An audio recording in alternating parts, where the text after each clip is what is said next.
Désenfle pas. Hier matin, le président du Parti des démocrates a tenu des propos qui ont choqué le pays tout entier. Un État sain d'esprit ne tue pas des bébés pour passe-temps. Une déclaration qui a suscité des critiques de la part de toute la classe politique, que ce soit au sein de la coalition ou de l'opposition. Diffamation grave et mensongère, incitation sauvage contre nos soldats héroïques ou encore déclaration fausse qui fait le jeu de l'ennemi. Et si de nombreux politiques se sont insurgés de ces propos, ce ne sont pas les seuls. Le président de l'État et le chef d'état-major aussi. Qu'en est-il des soldats qui sont sur le terrain? Nous sommes en ligne avec Nissim Slama. Bonjour, merci d'être avec nous. Vous êtes officier de réserve de Tsahal. Vous venez de sortir de Gaza. Alors tout d'abord, j'aimerais savoir ce que vous pensez, vous, de ces propos tenus par Yair Golan. Au bout du compte, on est un État rationnel. Et on ne tue pas des bébés, on ne tue pas des civils de manière préméditée. Est-ce qu'il y a des morts civiles à Gaza? Est-ce qu'il y a des blessés civils à Gaza? Oui, évidemment, comme dans toute guerre, et surtout dans toute guerre urbaine dans laquelle l'ennemi utilise les civils en tant que bouclier humain. Donc oui, il y a des victimes civiles. La question, c'est pas est-ce qu'il y a des victimes civiles, c'est quelle est leur proportion et est-ce que c'est prémédité? Et évidemment, Tsahal, Israël, respecte le droit humanitaire international et ne fait absolument pas de victimes civiles préméditées. Et plus que ça, si on regarde au niveau du droit international, quel est le pays qui, on va dire, suit le plus le droit international, qui va le plus loin possible pour suivre le droit international humanitaire, c'est Israël. Alors, vous étiez sur le terrain à Gaza, vous venez d'y passer 3 mois. J'aimerais que vous nous expliquiez comment ça se passe réellement. Quels sont vos ordres, quelles sont vos instructions face aux civils? Donnez-nous par exemple des exemples de règles que vous êtes obligés de respecter. Ok, très bien. Donc ce qu'il faut comprendre, c'est qu'il y a une question de proportionnalité. La première chose que demande le droit international, dont tout soldat connaît et tout soldat suit, c'est de faire la distinction entre civils et combattants. Première chose. Après que je sache qu'il y a une distinction entre civils et combattants, le but c'est de minimiser les victimes civiles, c'est-à-dire les dommages collatéraux, par rapport à l'objectif. Tant que l'objectif militaire est important et tant qu'on peut se permettre de faire plus de dommages collatéraux. C'est pas que nous, c'est tous les pays au monde. On ne peut pas faire de guerre sans faire de dommages collatéraux. Parce qu'après, c'est très simple. L'ennemi se cache derrière les civils et on peut rien y faire. Donc, tout simplement, si par exemple j'ai un combattant du Hamas, un terroriste du Hamas, qui est au milieu de la ville de Gaza, à 5 km de moi, et qui ne me gêne pas trop, au bout du compte, qui n'est pas en train de me tirer dessus, je ne vais pas faire tomber une bombe de 10 tonnes pour l'éliminer.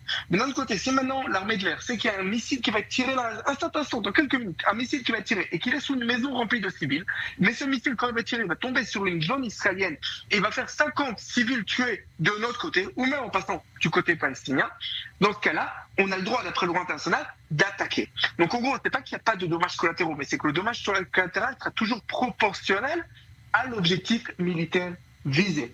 Et ça, on le sait, chaque soldat le sait. Dans tous les cas, l'infanterie ne rencontre pas les civils. Ce qu'on fait, c'est qu'avant de rentrer dans un terrain, d'abord, on annonce à la population civile qu'on va venir. On leur donne plusieurs jours pour sortir, pour partir, pour être évacués, en fait.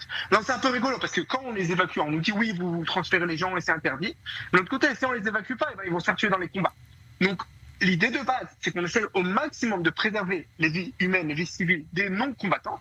Et à cause de ça, on dit oui, vous faites quelque chose qui est mauvais. La seule chose que ces gens attendent, c'est-à-dire tous les gens qui parlent sur Israël, qui confireraient des choses qui sont interdites par le droit international, c'est tout simplement, ils veulent qu'Israël se soumette, arrête la guerre et dit voilà, au Hamas, vous pouvez venir nous tuer, vous pouvez venir violer nos femmes, vous faites ce que vous voulez, dans tous les cas, non, vous vous cachez derrière les boucliers humains, donc on peut rien faire pour combattre. C'est pas ce qu'ils ont fait les Américains, c'est pas ce qu'ils ont fait les Français, aucun pays ne fait ça. La guerre, il y a des règles. Les règles, c'est qu'il peut y avoir des dommages collatéraux et ils sont acceptables tant qu'ils sont proportionnels à l'objectif militaire. Et Israël est celle qui fait le plus attention à ça. Et alors, au-delà donc de ces instructions, de ces interdictions, est-ce que certains soldats dévient parfois? Et si c'est le cas, quelles sont les conséquences pour eux? Donc, en gros, évidemment, comme dans toute armée, on est une armée du peuple, il y a tout le monde qui vient dans l'armée, il y a des gens de tout horizon, de tout bord, il y a aussi des imbéciles qui viennent et qui font des bêtises. Dans ce cas-là, les officiers les attrapent et ils sont jugés. Il y a énormément d'enquêtes qui ont été ouvertes par la police militaire. Au contraire, le fait qu'il y ait beaucoup d'enquêtes par la police militaire, ça prouve qu'on ne fait pas de crimes de guerre. Si on faisait des crimes de guerre, si la politique était de faire de crimes de guerre, on aurait fermé les yeux devant les soldats qui font des bêtises.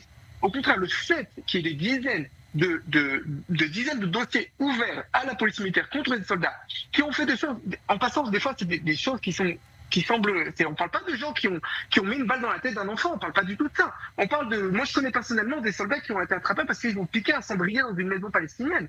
Un cendrier dans une maison palestinienne.